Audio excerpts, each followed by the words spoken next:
Assalamualaikum warahmatullahi wabarakatuh. Perkenalkan, nama saya Fadel Muhammad. NIM saya 4151801044. Fakultas saya Ilmu Komputer, jurusan yang saya ambil Teknik Informatika 2018. Di video kali ini saya ingin mempresentasikan tugas kewirausahaan satu saya yang saya namai itu Dokter IT, jasa servis laptop. Nah, pertama-tama saya ingin memperkenalkan tim yang ada di dalam Dokter IT ini terdiri dari 4 orang. Yang pertama ini saya sendiri sebagai Fadel Muhammad sebagai tim leader, dan di samping saya ada Faldi, itu posisinya sebagai manajemen IT. Selanjutnya Nauf Akbar itu sebagai admin dan kasir, dan yang terakhir itu Evandro sebagai mekanik. Dari keempat biodata yang saya sebutkan barusan, di sini saya sudah menerangkan background, analis, role, dan nomor telepon. Nah, selanjutnya dalam tugas kewirausahaan satu ini, dosen saya yang bernama Cuntoko Harjo Sampurno, kewirausahaan 1, hari Selasa 07.30 di ruangan D407 reguler 1. Nah, selanjutnya yang saya ingin bahas, kenapa sih dari tim kami itu membuat Dokter IT servis laptop dan komputer, karena dari sini banyaknya pembisnis yang menggunakan laptop atau komputer untuk kerja atau bisnisnya itu banyak yang hanya sekedar menggunakan, dan di situ ketika terjadi kerusakan atau hal yang tidak dia mengerti sekitar komputer atau laptop, dari dia itu bisa berkonsultasi ataupun dari pihak kami bisa menservis software maupun hardware yang dikeluhkan oleh para pembisnis ini. Nah, dari segi install ulang, ngoprek, ataupun ada kesalahan yang lain, insya Allah dari kelompok kami, dari tim kami ini menerima. Nah, untuk solusi yang kami tawarkan, yang pertama itu dari para pembisnis ini atau yang mau menservis laptop atau komputernya itu bisa mengisi biodata yang di website ataupun Facebook, Instagram, dan lain-lain, dan memaparkan apa sih masalah yang konsumen ini keluhkan dengan cara personal kontak dengan kami melewati Google website yang kami tawarkan. Itu ada www.dokterit.com. Terus untuk selanjutnya, kemudian dari pihak kami bisa langsung datang ke rumah konsumen, ataupun dari konsumen pun bisa langsung datang ke store kami. Nah, untuk memikat pelanggan juga, kami di sini selain website, kami mempunyai akun Facebook, Instagram, dan juga kami menyebarkan brosur-brosur melewati event-event yang ada sekitar teknologi.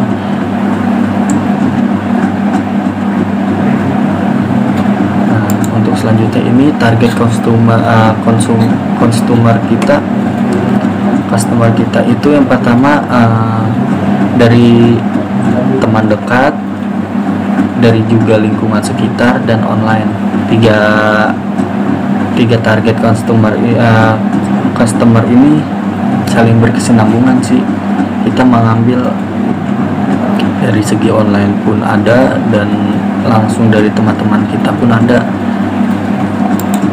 Nah, untuk market sizing ini statistik peminatnya, dan ternyata peminatnya itu lebih banyak di online, karena banyaknya konsumen jauh itu yang tidak bisa langsung datang ke store, dia itu mengisi lewat format website yang sudah kami sediakan, dan dari pihak kami yang langsung ke tempat para customer yang memerlukan jasa servis ini.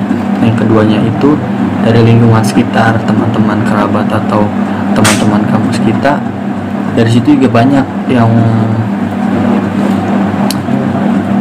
ingin laptop atau komputernya diservis, tapi lebih ke arah kalau lingkungan sekitar ini hal-hal yang simpel sekitar menginstal ulang ya, atau ada kecacatan sedikit di laptopnya atau komputer. Nah, yang ketiga ini ada teman dekat. Di sini juga dari lingkungan sekitar yang gak jauh beda sama lingkungan sekitar dan teman dekat. Kalau teman dekat ini dari soal harga mungkin kita bisa mengurangi walaupun dia teman dekat, tapi di sini statistik lebih ke arah yang online lebih banyaknya. Terus untuk kompetitor dan positioning ini macam-macam brand teknologi yang bersaing secara ketat di era-era sekarang, dari model Dell, Toshiba, HP, Acer, Gateway, Asus, Sony, dan Samsung. Ini semua mempunyai kelebihan dan kekurangannya masing-masing, tergantung dari kita yang ingin menggunakan itu lebih condong merasa nyaman menggunakan brand apa. Yang kalau menurut saya sih dari brand tersebut ini semuanya itu baik, cuman tergantung dari emang budgeting kita, karena ada beberapa brand yang emang sudah namanya naik dan itu dari segi keuangan dia mulai mematokkan harga yang lebih mahal ketimbang brand lain. Dan untuk Windows sama iOS Linux ini sebenarnya ada yang kurang sih. Satu, Linux itu mempunyai keunggulan dan kekurangannya masing-masing juga seperti brand-brand tersebut, tapi ini itu di dalam software dari masing-masing brand. Ini tergantung kita itu lebih nyaman menggunakan iOS atau Windows ataupun Linux. Tapi kalau soal keunggulan menurut saya itu lebih unggul iOS. Karena kenapa? Ya lebih smooth aja gitu gambarnya dan lebih menarik aja kalau kita menggunakannya. Dan untuk kalau kesulitan diantara ini bertiga, Linux, iOS dan Windows ini, menurut saya paling sulit itu Linux, karena apa yang kita ingin gunakan itu harus kita ketik. Beda sama Windows. Kalau Windows ini dia itu lebih target operasinya itu atau target customernya itu untuk orang-orang awam. Jadi kita ya mungkin dari kecil lebih sering diajarkan melalui Windows ini yang lebih gampang. Untuk selanjutnya ini monetizing atau bisnis model. Nah, di sini ada user data monetizing. Di sini tuh ada user, company, dan partner, dan ketiga ini tuh saling berkesinambungan, antara lainnya seperti company itu memberi free produk atau service kepada user, dan user pun sebaliknya memberi data kepada company, dan dari company itu memberikan statistik data yang tadinya dari user itu dikirim ke partner melalui statistik data, dan dari partner pun memberikan hasil data keuangan ataupun uang dari hasil pendapatan semuanya ini kepada company. Jadi ketiga ini saling berkesinambungan antara lain. Nah, untuk selanjutnya ini ada milestones, yaitu pendataan dalam segi keuangan dari bulan per bulan ataupun tahun ke tahun, dan di sini ada masa peningkatan dan penurunan dalam segi statistik, dan tapi alhamdulillah lebih condong ke arah kenaikan. Nah, contohnya kayak di sini kas ini dari 35 menjadi 39 menambah kenaikan, dan soal piutang juga menambah penaikan dari 11 juta menjadi 17 juta. Yang ketiga ini ada pendapatan jasa dari 60 juta menambah kenaikan menjadi 75 juta, dan pendapatan sewa yang tadi dari 6 juta mengalami kenaikan menjadi 8 juta, dan modal awal ini mengalami kenaikan juga dari 20 juta hingga menjadi 29 juta, dan beban gaji ini yang mengalami penurunan tapi tidak terlalu parah juga sih, dari 15 juta menjadi 12 juta hingga yang terakhir itu 14 juta. Nah, terus untuk beban sewa dari 3 juta menjadi 4 juta, dan yang terakhir mengalami kenaikan menjadi 6 juta. Nah, Nah, untuk yang terakhir ini price dari 1.500.000 mengalami kenaikan menjadi 1.700.000, dan yang terakhir itu menjadi 1.900.000.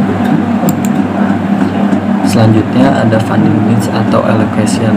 Nah, kenapa total dana yang kami butuhkan itu dalam proposal atau pencatatan target kami itu 550? Karena gunanya jasa servis ini dokter IT, kami lebih mengutamakan atau yang lebih unggul jasa servis lain daripada dokter IT ini, kami mengutamakan gimana caranya customer ini merasa nyaman dan puas dengan kinerja yang kita kasih ke beliau dengan dalam alat-alat servis. Kami lebih mengutamakan alat-alat yang memang bagus dan bertahan lama. Dari alokasi dana 550 kami memecah menjadi 5 hal. Yang pertama itu manajemen ini kami mengalokasikan sekitar 100 juta pendanaan ini untuk menggaji para tim kami dengan seharusnya dan sesuai job desk dia masing-masing. Nah, yang kedua ini sales 50 juta, lebih sedikit karena di sini kebutuhan sales itu ya nggak begitu banyak dari alokasi dana yang lainnya. Kayak paling kalau ini itu lebih ke arah event, kalau kita menyebar brosur ataupun kita mengajak kerjasama yang lain itu melewati dana alokasi sales ini 50 juta. Nah, selanjutnya ini alat-alat servis. Kenapa 250 juta lebih besar daripada alokasi dana yang lain-lainnya yang dipaparkan? Itu karena kami yang tadi kami sudah sampaikan, kami lebih mengutamakan kualitas daripada kuantitas ataupun brand kami di antara yang lain-lain. Itu yang membedakan kami dengan jasa servis lainnya. Kami menggunakan alat-alat servis yang bagus dan original sehingga customer itu bakal terus-terusan jika ada yang ingin dibutuhkan pasti datang ke jasa servis kami.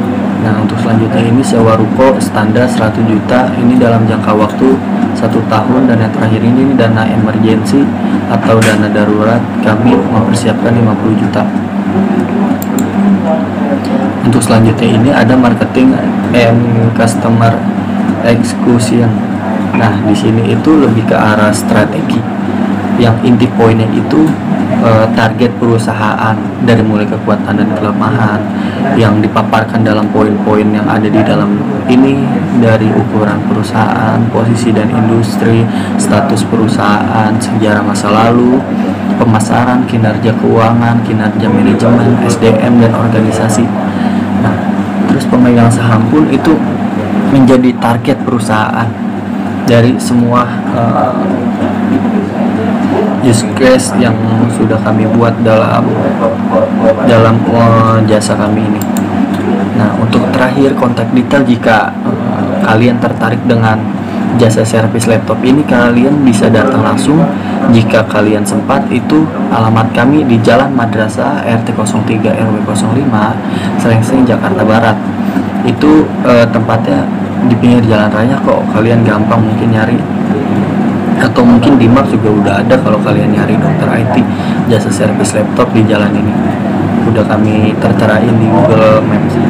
Nah, untuk selanjutnya kalau kalian ingin menghubungi nomor telepon kantor itu di sini juga kami sudah mencantumkan, yaitu 0214172863312.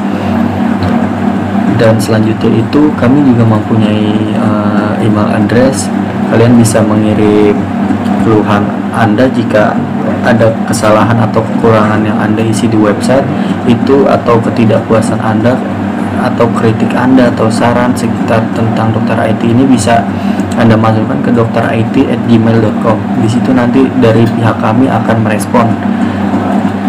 Nah, untuk yang terakhir itu kami mempunyai website yang di situ jika konsumen kita ingin menservis laptop atau komputer bisa mengisi data, biodata, keluhan, semuanya bisa di situ di www.dokterit.com.